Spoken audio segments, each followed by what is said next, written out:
So what happened to Visa? The stock market was broadly lower on Wednesday morning, with all three major averages down by nearly 3% as of 10:45 a.m. Visa, ticker symbol V, was having a particularly rough day, down more than 5%.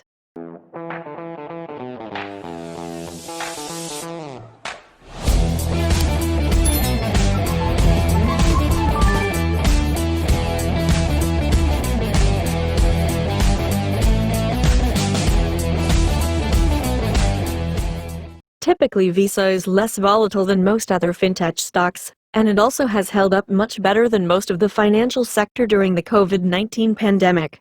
Additionally, Visa actually reports its earnings after today's trading session, so it may seem odd that it's falling so much. There are two likely reasons for today's move. First, and most obviously, is the general market selling pressure. It's fair to say that a 3% decline in the S&P 500 is likely weighing on Visa's stock price. Second, Visa announced that it has agreed to acquire fintech Yellow Pepper. The deal is at an undisclosed price, but given the prices of recent fintech deals, such as PayPal's $4 billion acquisition of Honey, the valuation is likely rather high. It's not uncommon for the acquirer to take a hit in these situations, and that could explain some of Visa's decline today.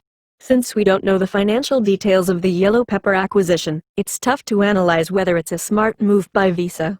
However, the company has some proprietary technology that Visa could potentially implement throughout its vast network, giving the company an advantage over rivals. Since Visa reports earnings after today's close, it could be worth watching to see if the company offers any further detail or commentary about this transaction.